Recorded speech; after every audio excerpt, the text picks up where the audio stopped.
The video tells the tragic story of 22-year-old Clarissa Winchester from South Carolina, whose life was taken in a sudden and senseless act of violence. Raised in a loving family, Clarissa was known for her warmth, determination, and ability to stay positive even in difficult times. She was close to her father, had big dreams for the future, and looked forward to becoming a mother. In her early 20s, Clarissa began dating 21-year-old Tyler Wilkins. Their relationship started like many young romances, full of hope, but by late 2021, it had become unstable and dangerous.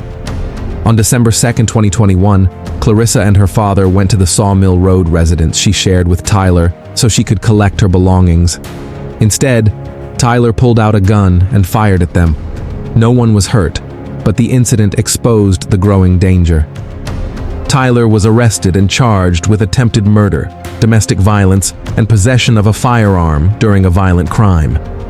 In January 2022, he was released on bail under strict conditions, including wearing an ankle monitor and having no contact with Clarissa.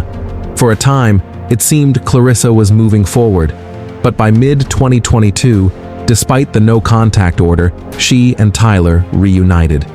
By November, she was 6 months pregnant with a baby boy she planned to name Grayson. She had moved back into the Sawmill Road house, hoping for stability, but the relationship remained fragile. On November 9, 2022, Clarissa's father became concerned when she stopped answering her phone. Deputies traced her phone to the Sawmill residence. Tyler claimed he didn't know where she was, but officers obtained a search warrant. Inside a bedroom, they discovered Clarissa dead from severe injuries to her head and neck. Her unborn son also died as a result of the assault. Tyler was arrested and charged with murder and additional crimes relating to the unborn child. Investigators soon learned that Tyler's aunt and uncle, Michael and Melissa Burnett, were inside the home during the attack.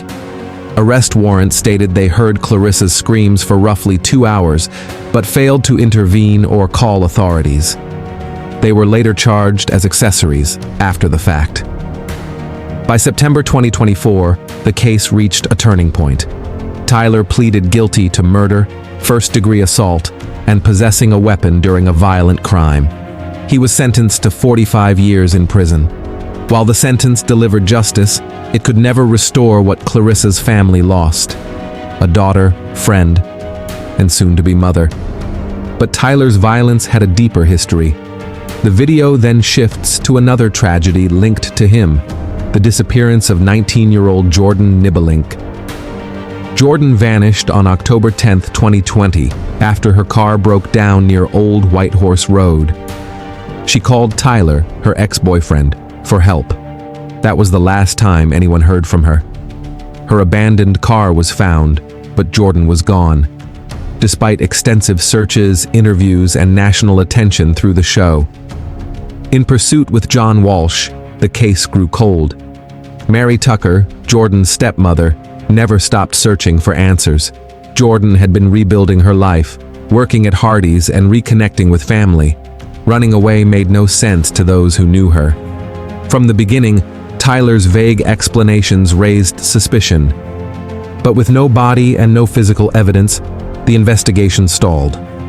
Everything changed in November 2022, when Tyler was arrested for Clarissa's murder. Investigators revisited Jordan's case and intensified their focus on him. Many wondered whether the truth about Jordan had been hidden at the Sawmill Road residence all along.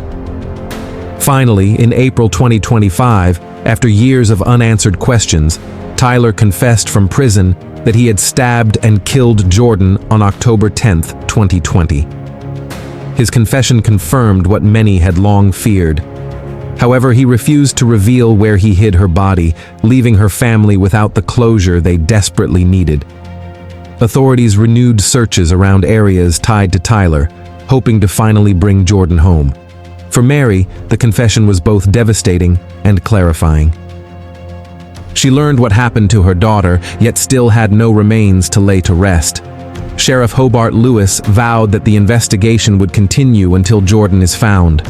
The stories of Clarissa Winchester and Jordan Nibbelink are tragically connected by the actions of one man whose violence spanned years, leaving two families shattered and communities grieving. Their cases serve as a haunting reminder of the dangers of domestic violence and the importance of intervention before it's too late.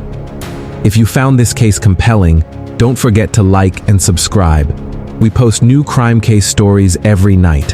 Until next time, stay sharp and stay vigilant.